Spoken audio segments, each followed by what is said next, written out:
Hi and welcome to Conversations with Robyn. On today's program we have Kathryn Alice, and Kathryn is in Australia promoting her Manifest Your Soulmate workshops. Kathryn, welcome so much to the show. Thank you, Robyn. Wonderful to be here. It's nice to have you, and I haven't actually had anybody on the show talking about the soulmate aspect. Oh, wow. Well, I'm honored. Well, thank you. And just to get right into it, soulmates. What's your understanding of the term soulmate? I believe that everyone has a soulmate and that it's someone who is meant to be with you. Some people find them early in life and others take a while. So. Okay, and you've written a book around this? Love will find you. Yeah. And it's 9 magnets to bring you and your soulmate together. So it's about magnetizing love to you rather than having to go out look for it, rather than trying to do backflips or doing things that are awkward for you. Okay, when you say 9 magnets, what's that? A magnet is a step that you might take that changes your energy. And as I've discussed, when you repel, when you're desperate, you repel, and that's a repellent energy. By the same token, there's certain energies that are quite magnetic to love. And so in the process of the book, I lead people through those steps to become magnetization. Okay, are you able to say what the 9 steps are? Are they just like, 1 or 2 word? The gist of it is, one of the first step is believe that there's somebody out there just for you. And it's easy in this cynical day and age to not do that, to get negative about it. And I think you have to let that go. It doesn't work. And then another step is releasing anybody you're hanging on to. Many people have a tendency to hang on to past loves, subtly or more obviously. That has to go. You have to release negative beliefs you have about love, about your own prospects for love. And we do a process called a soul call. And that is an inner calling out for your one that you can do through meditation. That's a step, is doing the soul call. There's a different way of dating. That's one of the magnets. Dating in a different way, where dating actually becomes quite fun. It's a different take on it. And then one of the last steps is actually to get ready. Prepare yourself. In other words, to receive.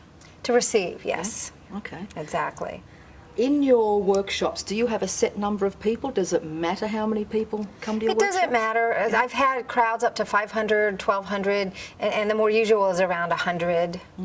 And it doesn't matter. However many people there, it determines some of the energy, and we go with it. Okay. So. What led you to do this work in the world? I was directing a crisis support team at Agape, which is my spiritual home in Los Angeles, California. And I saw the biggest source of pain and the biggest cause of people being suicidal were love issues. Wow. And so I saw a great need for turning things around. And as people would come into our clinic, we were able to turn them around. And they would go out and heal, and they would quickly manifest love. Someone would come into their lives. And so I took that and began workshops that were quite well attended. Okay. So. How long ago did you start the workshop? It's been about 10 years or so. Okay. Yeah. And are you with your soulmate? I am now. You want to share about that? Well, when I started doing this, I was quite single, and everybody would give me flack and say, oh, where's yours? If this works, where's yours? But meanwhile, everybody else was getting their soulmate. And then he did come along, and now what I get is, oh, you're married. What do you know about dating? So I've had both ends of it. But yes, I'm with my soulmate, John. We're very happy together. We have 4 children now. And it's everything that I write about. It's nice to now be an example of living that. So, yes. Well, I actually came to your workshop last night. Yes.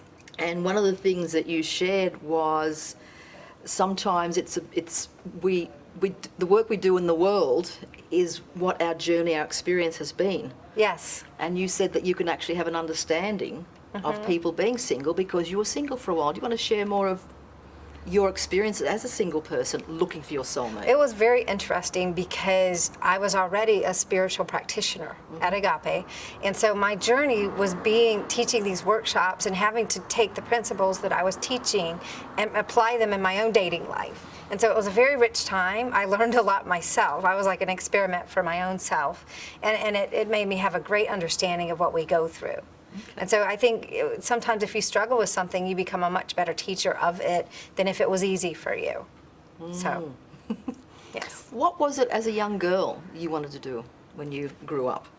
I wanted to be a lawyer. Okay. I was always very good with my parents, arguing my way into what I wanted. But then I found that I thank God I didn't do that because it's quite adversarial. Maybe not so much as in Australia, but in the United States, litigation is very contentious and not fun. And so I'm very grateful that that did not happen. Okay. So Did you start doing law? Did you start learning I law? started studying, and it was too much. What turned the path around? Where did you go to from there? It was, you know, when something feels like work, you're not all that led to do it. And for me, writing was actually, I have an English degree. Okay. Writing came naturally. It was easy for me, so I got an English degree. And certainly with my writing and my books, it comes in handy. Okay. So, yes. And what is the book about? I mean, Love. apart from the 9 magnets, what else is in there? It's a spiritual path to love and dating. Mm-hmm. And it's very healing because we have wrong-headed notions floating about on love. There's lots of them. And people are very relieved when they read my book because it gives them hope. They get to drop these things that their grandparents or society might tell them that are very painful. Okay. So, what about some examples? One of them is that you have to kiss 100 frogs to find your prince. That sounds horrible. Was that your journey? No, because I was a proper Southern girl, and that means that we're kind of conservative. And so for me, that was a horrible thought, and I just couldn't do it. And so I don't think you have to do that. I think you can meet someone quickly or skip some of the dating. You don't have to get out there. That's one of them. People get these painful notions that if I'm a certain age, love has passed me by. I'm too old for love. I'm too overweight, things like that. And I have seen love happen at every weight, at every age, at every state of being healed or not. And so I relieve people of that burden, of thinking they have to be something they're not in order to qualify for love. Okay. So, yes. Well, last night you gave some examples of what's happened to people after they have been to your workshops. Can you share some of those?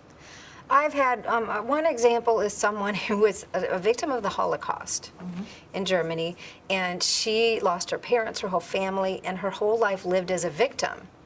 Very sad, married the wrong person who was emotionally abusive to her, and he died. And she had all of this grief come up from her past. And I worked with her to learn to be joyful, to imagine that she could have more than she ever allowed herself to have, to set her standard higher.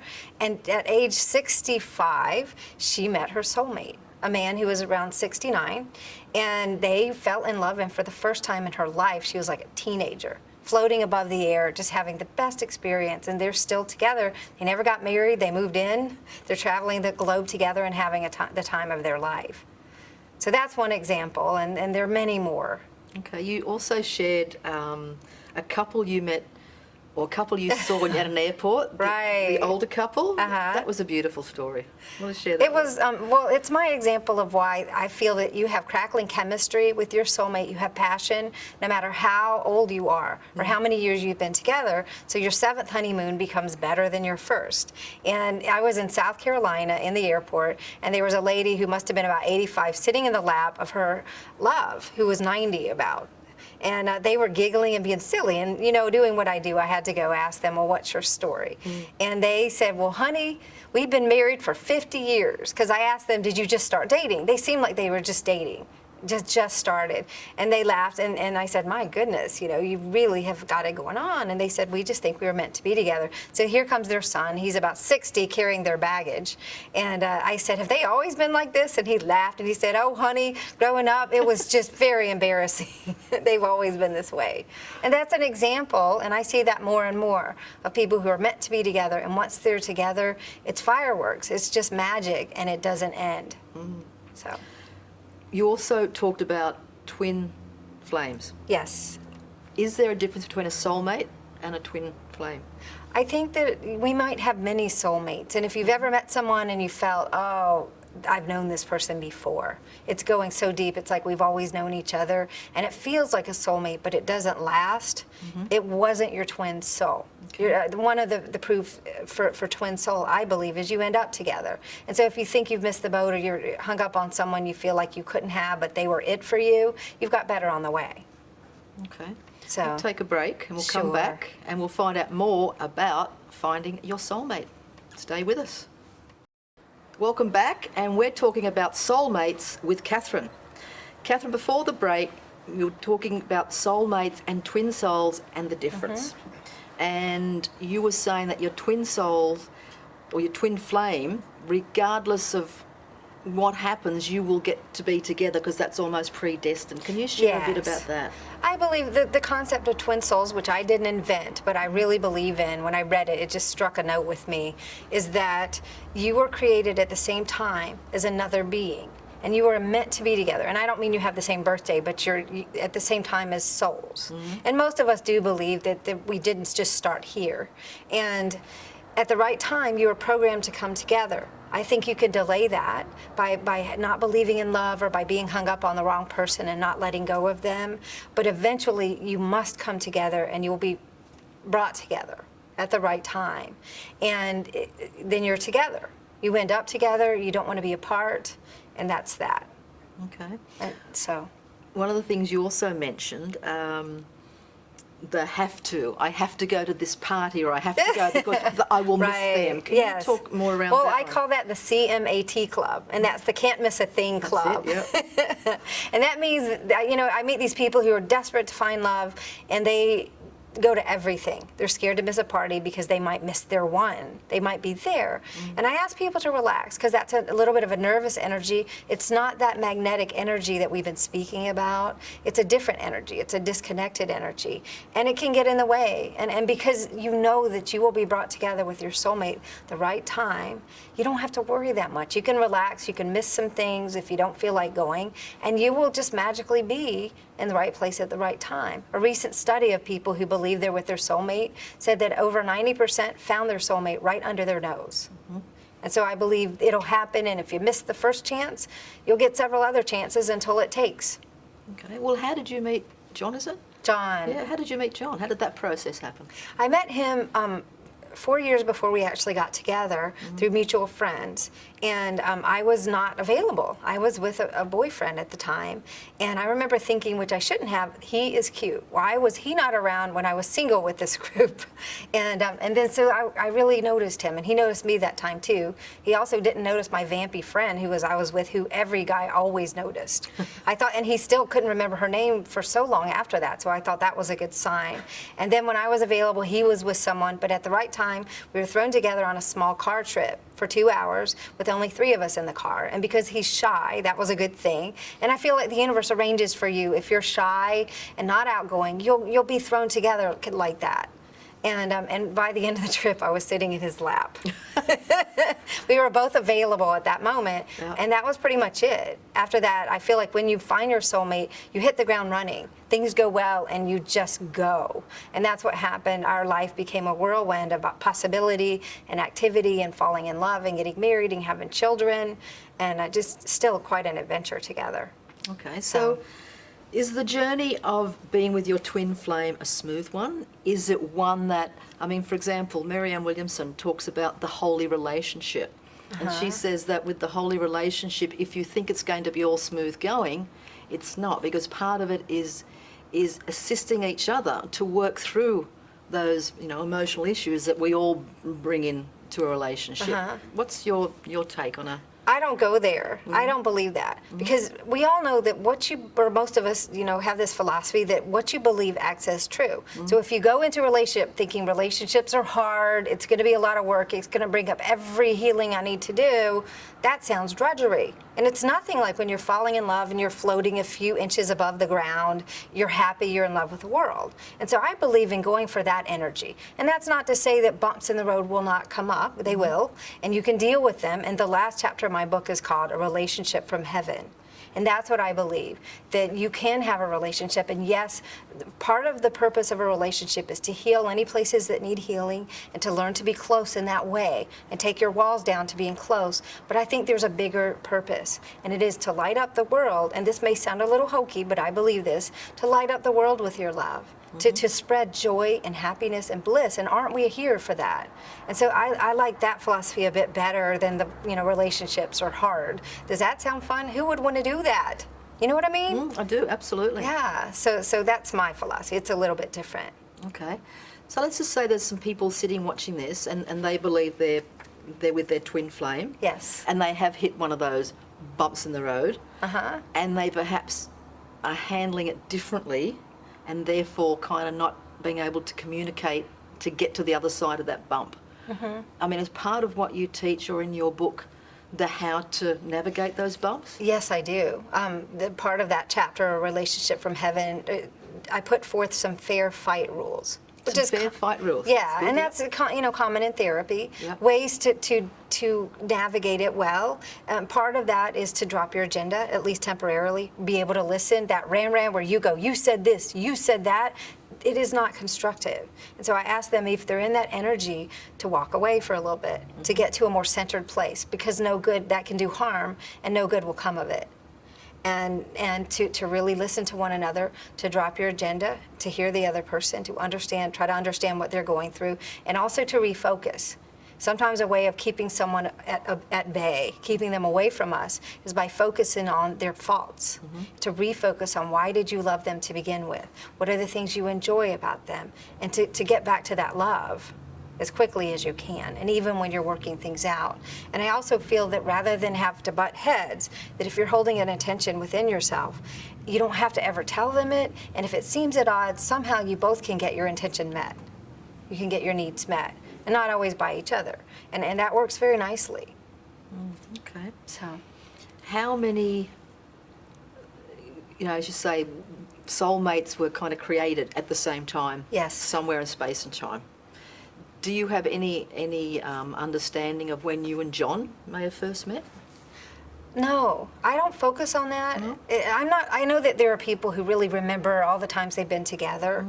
But I feel like because we're now here, that our journey has been so dynamic now that we're really focusing on enjoying each other in each moment rather than get back into that. Every now and then there's a moment of recognition, and certainly we're so in sync. We have the same thought at the same time. I call those marriage moments, and we know what each other, we often know what the other is thinking. We're very in sync that way, but we don't spend a lot of time with that. It's just, it is understood, so. That in sync thing you just mentioned, is that an example of a couple that may be in a twin flame relationship? Yeah, that is definitely an example. Yeah. Would it happen with couples that weren't twin souls? It can too. Maybe just a soulmate and not a twin soul. When you're close and you're allowing yourself to be that close, you do get in that place of synchronicity, and it's magical. There's magic that happens around you as a couple and within your relationship, and it's very deep. It's almost like you do become one person. You're feeling the oneness that we all feel when you're around a group of friends and you're having fun and you just don't want to leave, and you feel that sense of connectedness and oneness. Or if you go to a good retreat, you can have that in your relationship. So it's connecting you, I feel, to the greater, the fact that you're not alone, that you are ultimately always connected. Does that make sense? Yes, absolutely. Yeah. Absolutely.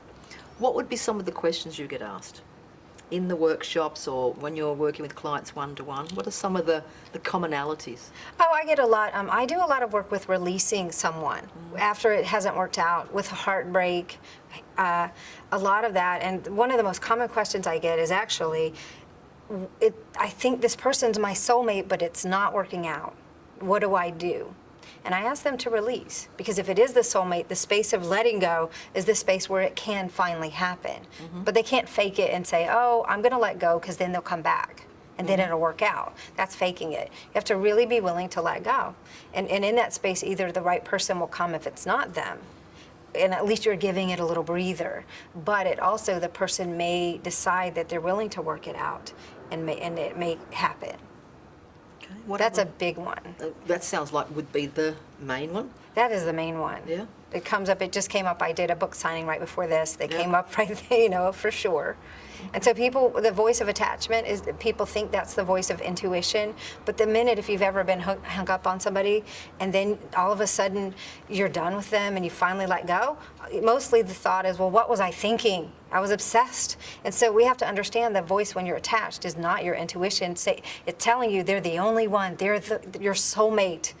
But the minute you're done with the attachment, you get a different message. And so I ask them to try to realize that they're not seeing things properly. Okay. So We'll take another break and come back and find out more about manifesting your soulmate. Stay with us. Welcome back, and we're chatting with Kathryn about manifesting your soulmate. You mentioned the clinic that you have been working with. Could you share a little bit more about that? Well, I'm from Agape Spiritual Center. It's huge in Los Angeles, and several Oscar winners and Golden Globe winners have thanked Reverend Michael in their speeches. This is Michael? Michael Beckwith of The Secret. Yep. He's the head of my spiritual community where I am a practitioner, and it is an amazing place. There are lots of creative community there because Hollywood is there, so you get a lot of actors, a lot of artists, a lot of musicians, and it's the most amazing place you could ever imagine. He created it, he founded it about a little over 20 years ago, and it has just flourished. And so it's thousands and thousands of people, and it is like nowhere else. He won the Martin Luther King Award. Did he? He did, because it seems to be Martin Luther King's vision realized to some extent, because it is quite multicultural. You see everybody, every religion, and it's very dynamic. It is based on the spiritual principles in The Secret. We didn't call it the law of attraction, and my book was written before The Secret came out and before I knew anything about the law of attraction, but it's the same exact spiritual principles. And so we're all very pleased that he was on Oprah a few times. The Secret is huge, and that the message has gotten out to a much wider audience now. And certainly it was wonderful for me because my book came out just about when The Secret did, and suddenly everybody was really prepared to hear what I have to say because they understood much about the law of attraction, that anything is possible, that you only limit yourself by your own thoughts. Okay, because the whole manifesting is based on that, isn't it? It is, Yeah. exactly. And that's why when people tell me, oh, come on, soulmates is just an old fairy tale, I tell them if you can think of it, you can have it. And so why would you do that to yourself and tell yourself you can't have your great love? I don't know if this is an appropriate question or not, is Michael with his soulmate? He is. He's married to Ricky Byers Beckwith. I went to their wedding and watched their romance unfold. She was the choir director at Agape, and they have written some beautiful songs together that I highly recommend because they remind you of spiritual principle and they uplift you in such a nice way. And so he married my husband and me, and she did music at our wedding. Okay. So they're together. They're the perfect combination. They travel the globe together, and she always plays the music before he speaks and gets him all in a wonderful frame of mind to speak. Okay. So they're quite a dynamic. They're an example of a couple also that are soulmates and are lifting up the world. So, Through that, it's almost, you know, that synergy word. Yes. They say when two or more are coming together, yes. and that creates even a greater energy, a greater Exactly. love. So it's that, I'm getting chills. That's right. it's that energy, isn't it? Yes, it is. Two like hearts. And I wanted to mention too that this is not restricted to heterosexual couples. I see it's a little bit different. I don't like to generalize by gender or by orientation, though you see these patterns. But these principles, I think that when you're dealing on a soul level, which is way up here, then gender makes no difference whatsoever. And that ultimately our souls aren't really only, you know, you might look like a woman and I'm a woman, but we have some male energy about us too. And so it's a different thing, you know, on the outer, but on the inner it's the exact same, I feel. And so I do teach, there's a large gay and lesbian community at Agape, and I teach workshops with them and also in other places, and it's the exact same spiritual principles that apply. So, and I do find that males have a little tougher time with the idea of a soulmate. But how many times have I been at a wedding for people who've done my work and found love, and the guy says, well, I didn't believe in soulmates until I met you. So sometimes men are slower to come around, but they get there just by experiencing it, if nothing else. And I guess that is part of it, isn't it? Until we have the experience, then we don't. It's almost like you can't be a little bit pregnant. Yes. I often use that when you're either pregnant or you're not. Yes. There's no in between. Yes, exactly. So would you then say that's how you can tell if you're with your soulmate? You either are or you aren't, or are there shades of grey sometimes within that? You might not know. If you don't know, it's usually your own stuff. Your own. If you've been hurt, you might be very slow to open up, and it might be your own foggy awareness. So I think you either are or you're not, but you might not know it yet. My most extreme case is a man who was married for 23 years, and only after 23 years did he realize that he was married to his soulmate, and 3 kids later. And so then the relationship got even better. But he had been hurt so much in previous relationships that he just could not open himself to her, even though they were married to that extent. And Okay, so then what would, I mean, we don't maybe you do or don't know part of the answer to this, what would have been her experience for 23 years? Because obviously her experience for 23 years may not have been one of a connected... They were very close. Yeah? What was the difference of not, though? She felt there was something in him that held back. Yep. And that's very common. Okay. Part of going deeper together is you're willing to reveal yourself, even your fears, things that you're scared to tell anybody. And the same is true of your partner. They need to reveal themselves, and you need to be there to understand it and encourage it, because you can never get to the bottom of another being. And so that's the process, and some people are scared, even when they're married and they are soulmates. It's still a process of revealing and opening and going deeper. And for him, it was a journey, and she loved him enough that she was willing to stick with it and was enjoying, because it's not like they were so far apart. They were still very close. But he went to a whole nother level, and so did she, when he admitted that, when he realized it and he owned up to it. About 23 years. I know. That's huge. Most people, it doesn't take that long. or they might know right away, even. Yeah. Or shortly after they've been dating. So. Okay. Well, there's another question then. I don't know if you can even put a percentage on this, but what percentage of couples would recognise, both of them, pretty much at the same time, that they are meant to be together, and what proportion might take, a year to 23 years for one of them? I don't know if you can do percentages. There is a percentage. A study was done that found that only 10% of people had love at first sight. Okay. That most people, because of this issue of being emotionally closed or hurt, it takes them longer to open up enough to realize that, or to have instant, chemistry eventually with the other person. And so chemistry levels change from first meeting to as you get to know them. And so I would say that means that about 90% take maybe a little bit of time or a long time. 23 years being very extreme. For most people, it might be a few months before they're really sure of that. And for other people, there is love at first sight or shortly thereafter. Okay. So. You mentioned last night about you thought that we might start seeing the divorce rate lessening. Yes. Why would you think that? Because things have changed, and the divorce rate, as high as it is, I think it's healthy, because it means that people are getting out of something that wasn't right. In the past, you couldn't do that. It was frowned upon, you were ostracized, and so in a way, people are less and less marrying for the wrong reason, or at least getting out of it if they did so.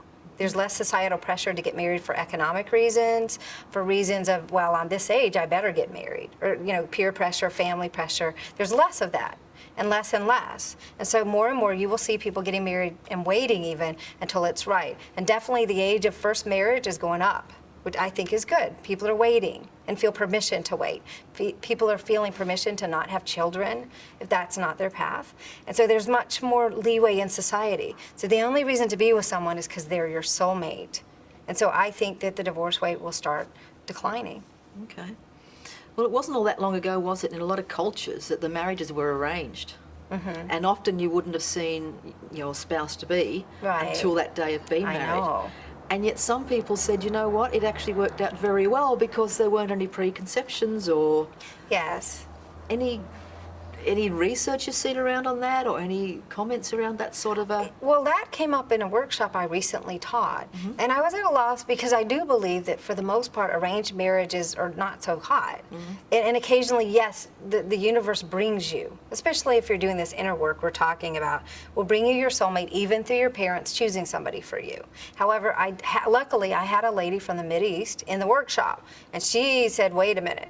This is, and then another person from India also. They said, wait a minute, yes, these arranged marriages are common, but they're horrible. They're for the wrong reasons, and they take away human choice, and that is our basic right as humans, is to be free and to have our own choice. And so far more do you see things that are miserable.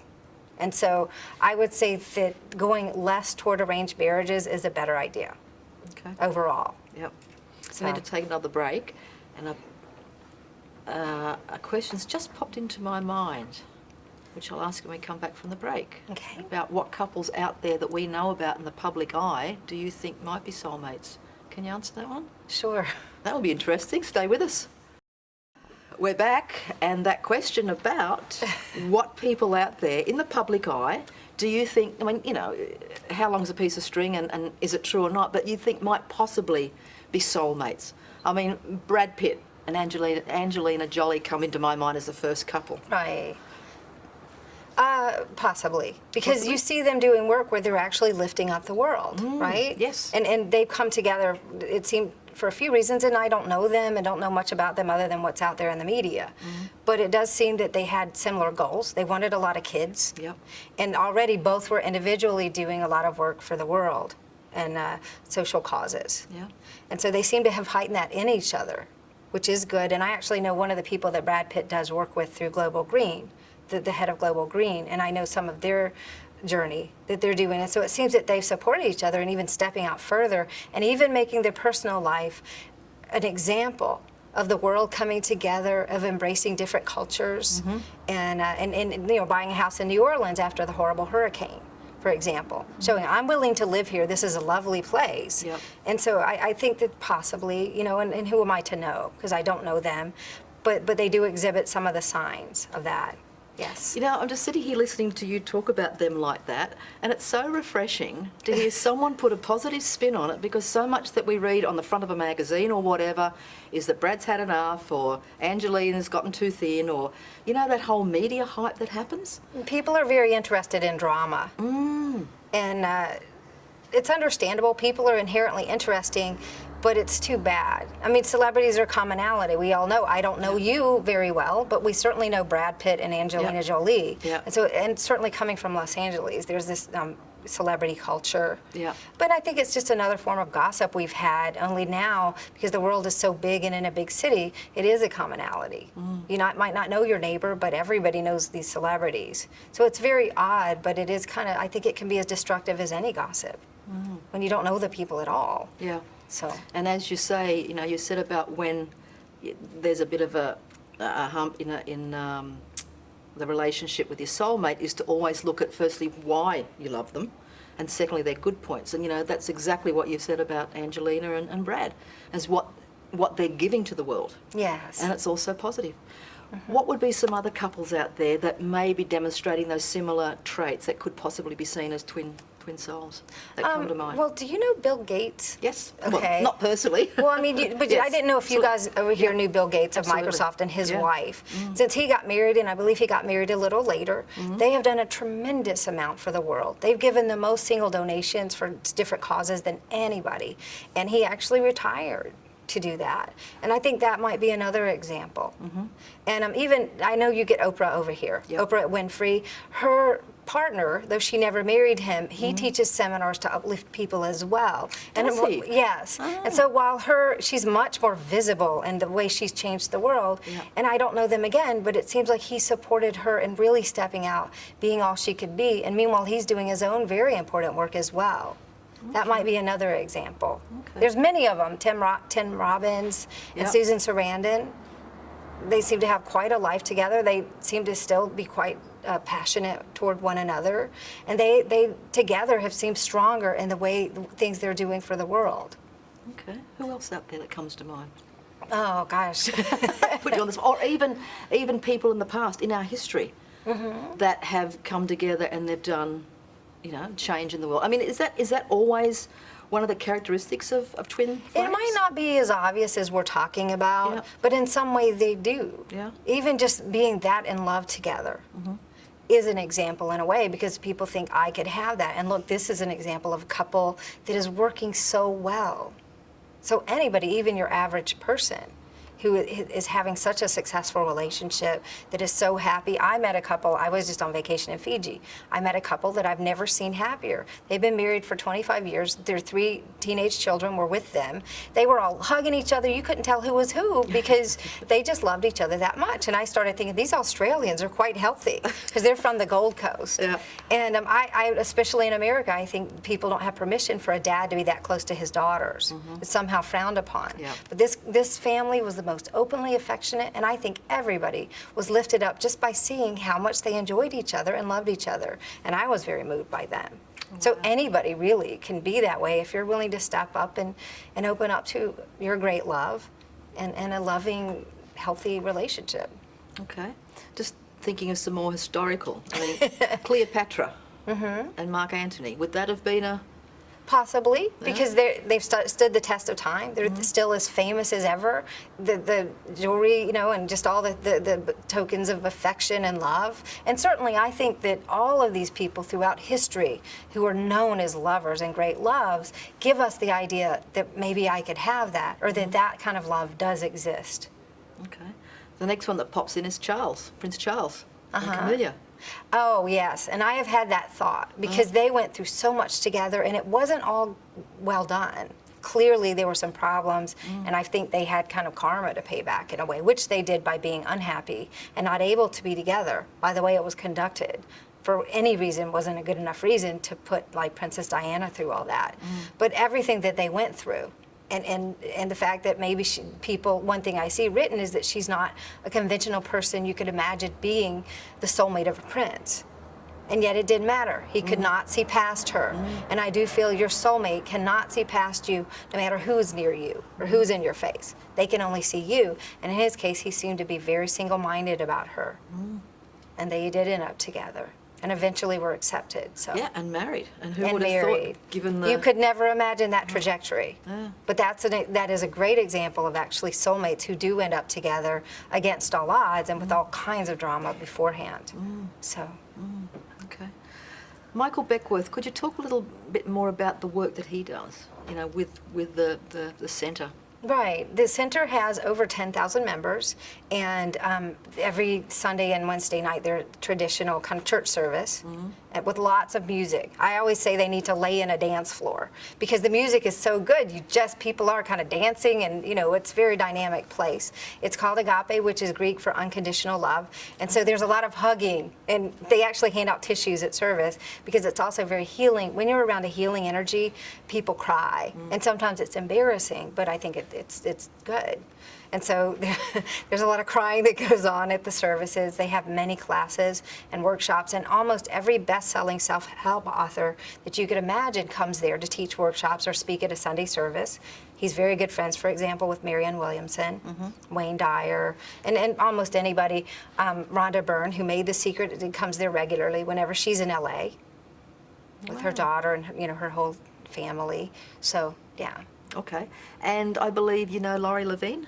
Yes. Because Laurie's been on the show. Oh, has she? And is that how you came to Australia? Was it through knowing Laurie? I was coming here anyway, but she did actually, I think, connect me with the people who connected me then with you. Right, okay. So, yes. Because one of the things that Laurie shared on the show was when she was married, the person that married her said, and I love this line, said, "The only competition I wish the two of you is who can love the most and forgive the fastest." There you go. Perfect. Well, Reverend Michael, remember I told you he actually writes songs with his wife? One of them is called Trust Love. And there's a line in it that I love and I actually quote in the book. And that is that it's along the lines of he who loves best gets the last laugh. Or love has the final word, right? And that's what I believe. Okay. Trying to outlove each other is a wonderful thing. That's the goal. I'm going to go for another break, and then we'll come back for the last part of our conversation with Kathryn. Stay with us. Thanks for staying with us, and we're in the last part of our conversation with Kathryn Alice, who does workshops called Manifesting Your Soulmate. The soulmate issue again. Do soulmates always have to have a romantic connection? Twin souls do, and certainly that's what I specialize in because it's something we all seem to want and are kind of pre-programmed to go into. However, I think there's a different kind of soulmate that you're speaking of that might be, I've heard people say, my dog is my soulmate, my mother, a very close friend of mine. And yes, I think that there are other soulmates than romantic interests as well. I tend to focus on this, but that can be just as transcendent a love as anything. And that deep, and the only problem comes if you have a friend and you're projecting all these romantic thoughts on them and they're not there with it. I think that's not a twin soul, and that you would have a twin soul. Mostly I see that when you're with your twin soul, you get to keep that friend too, and you all become great buddies together. So it's kind of like a soul group. A soul group, yeah. Yes. Yeah. And I do think that the soulmate, the twin soul idea, is opening us up to the oneness that is really the truth of our being.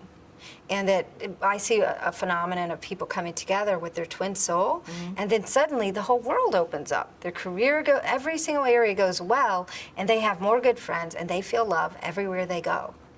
Strangers are just new family to me. And so it's a portal, I think, into the unconditional love, which I feel is the energy that runs the universe. Okay. Somebody watching this, and they haven't been in a relationship for a number of years, and they're going, great, hear what you're saying, what do I do to manifest my soulmate? What's some practical step-by-step advice you can Okay. give? Well, hopefully watching this show is a great first step, because I would hope that people who are listening are getting hope, even if they haven't had hope, that they do get love after all. And that's the first step in my book, is just start believing somehow that you have a soulmate, even if you've been alone for a while. And those are people who often benefit from my work and find love, or people who've been alone for a long time and feel, okay, I'm too set in my ways, I can never live with anybody. I make them release that idea and understand their soulmate is someone who fits nicely into their life. And many soulmates have unconventional relationships where, one example I say in the book is a couple who bought side-by-side condos because he was allergic to her cat. And so they take turns visiting each other, and she spends the night at his place, and it works out perfectly. And another couple who actually have separate homes, and they're married, and it works for them. So there are different ways of being together, and will be the right one that suits you, whatever your personality. So if they can start getting hope, if they can release any things they've said like this, like, oh, I could never live with anybody, I'm too set in my ways, release that idea and imagine that their soulmate's going to be someone who fits nicely into their life. That's a good start right there. If people haven't dated in a while, I ask them to go take hip hop, go take belly dancing lessons, go dancing often, bone up on their flirting, do something to open back their sexual energy. Because as a self-preservation measure, people kind of shut down that way. And many people have told me, oh, I think my libido has gone and died. And I ask them not to be, crazy or promiscuous or anything like that, but to at least open the channel back up in some way that feels comfortable. And some people actually go as far as have a fling with someone who's not going to be their soulmate, but just to enjoy being close with someone again. And anything like that, just to make sure they're open that way, because that is necessary. And if you don't flirt with anybody else, by heavens, I hope you flirt with your soulmate, because you want to have a good sexual energy with them. So basically, one size does not fit all as far as the characteristics or the dynamics of twin flames. It is all completely organic. And that's why any book you've ever read that says, if you don't do it just this way, you won't get love, is phony baloney. Because I will go find you 100 examples of people who didn't do it just this way and got love anyway. So any hard and fast rule that doesn't take into consideration the person and who they are as a being has missed the mark. That's what I feel. And so love will come to you in a way that's right for your being. If you're not extroverted and you don't get out much, they'll come to you. You'll meet them in just the right way. So when I was speaking at a bookstore, I'm sure there were lots of introverts there, and I told them, love may land right at your doorstep. It may fall in your lap at home, which has happened. So, yeah. Can you give a couple of examples that are really kind of out there, of people finding their soul flame, their soulmate? Well, one of them is just all the people who've met at home. And so one lady was, she lived upstairs, and her neighbor downstairs, she always thought he was awfully handsome. Meanwhile, she was dating, and he was kind of shy, and he kept looking and seeing all these dates come to pick her up. And he desperately wanted to be one of them. And they would run into each other in the parking lot and various places, and eventually they did get together. So the best thing for her love life and his was to stay home. And the lady who met a man, she lived up on a high rise, and there was a man out her window repairing an electrical thing. And they bonded, on her balcony, and they ended up together. Okay. What about some more unconventional examples of soulmates being together? You mentioned the ones with twin condos, and what's some? Because I guess when we hear, twin flames, or we think two people living under the same roof, right? In that certain dynamic. What would be some examples of soulmates that haven't gone into that conventional. Yeah, conventional way. There's like people who don't have children, and that's okay these days, much more so. There's not as much pressure, I think. People who live in different cities or who travel together and don't even have a home, because they're so busy traveling. Certainly people who are completely diametrically opposed politically. There are many, including, we call him the Governator, Arnold Schwarzenegger and Maria Shriver. They are of different political parties. are, yeah. And we have, I know at least in the U.S., many examples of that. And they work it out. They don't focus on that. They don't focus on their differences. They're too busy loving each other and loving their families if they have families. And so yes, I think almost anything can be worked out. And if it's not your thing to be a conventional family or a conventional couple, that is not necessary. You don't have to be. Okay. Can you think of any couples together in the more political type scene of the world that might be, you know, twin flames? Does anyone come to mind on that level? Well, I don't want to get too political, but I always thought that maybe Bill Clinton and Hillary Clinton were soulmates. Yeah. Because they've weathered so much, and they seem to meet at a level that's very high. They're both really smart and very savvy politically, and able to make a huge difference. You know, and whether you think they're good or bad, I mean, you cannot dispute that they have made a big splash, right? And so, for that reason, perhaps. Okay. So if they were, they've certainly, though, gone through their huge... They've gone through a lot, and they're still heartbreak areas. together. Yeah. I believe that we're sexual creatures, and like in this case, it was an unfaithfulness issue. I don't believe that it's not the ideal, and it's not something that I imagine could weather easily on a regular basis. I don't think it's a grounds for splitting up necessarily. Because soulmates meet at a different level than the physical. Yes, we need sex, and hopefully you have a wonderful sex life. I think most soulmates do. But that doesn't have to be the absolute grounds for breaking up. Okay. Well, there's another issue then if someone's watching this and they think they're with their twin flame and there has been one of them in an affair. And the other one is feeling very, very hurt and, you know, betrayed, yada, yada, and the one that was in the affair is, you know, really sorry. And what advice would you share with them at this moment in time? I would say that the tone of the entire relationship must be considered before you let one act or one lapse ruin the whole thing. Don't toss the baby out with the bathwater. If the tone of the relationship, and let's take Bill and Hillary Clinton, if they have such a best friends relationship, such a close tie, and he had this lapse, but the whole tone of the relationship is one of supportiveness and love and deep meeting, then that would take precedence. Forgiveness has to be practiced because none of us are perfect. And we all have our moments. You know, cast the first stone kind of thing. But I would say if it is a pattern of being abused mentally, emotionally, being brought down, if your person you're with is not making you feel good and there's a huge pattern of betrayal and unfaithfulness, that would be the measure of when this probably is not your twin soul, and it would be a good bet to get out. Okay. Just to your relationship with John, with your husband, how do you... I mean, what little issues, without getting too personal, but what little issues might come up with you two that you have to weather that storm of forgiveness and understanding and acceptance? It's not too dramatic. I've always fought with every love I ever had, and we don't really fight that much. That was the shock of my life. Yeah. I really had to get used to that. We just don't fight too much. He is very laid back, and I'm a little more emotional and kind of pushy a little, I can be. And he's good for me. I call him my rock because he's very steady. He forces me to take vacation, which I tended to be a workaholic. I was a single mom before, and I think single moms get used to kind of holding everything down and just going. And so he's good for me in that way that he balances me. He's also very technically savvy where I'm not. So he's helped my career in forcing me into the 21st century. Yeah. So I think if anything, it might be that I want him to speed up and he wants me to slow down at times. And I might fight about the vacation, but every time I give in to his way of being, which is much more magical than mine, you wouldn't believe the magic that happens. So he introduces a new level of magic and relaxing about life to me. And sometimes it can look like disagreeing about something.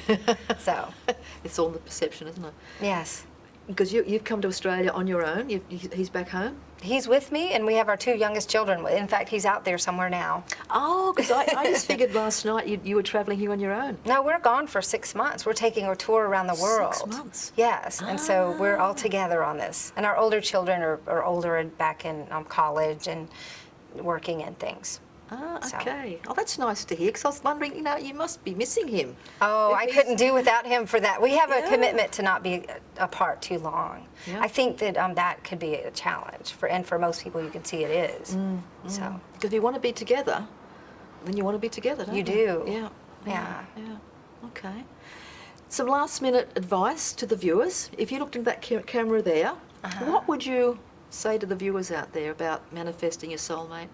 I would say, first off, that you get love. And if you can believe nothing else that I've said, just start getting the hope that there is somebody out there living and breathing on the earth for you, and that you will find each other and start inviting them in on the inner. So that's the ultimate advice that I'd love to give you, is start believing in love and that you are not left out. You get love. Okay. And what would your website be?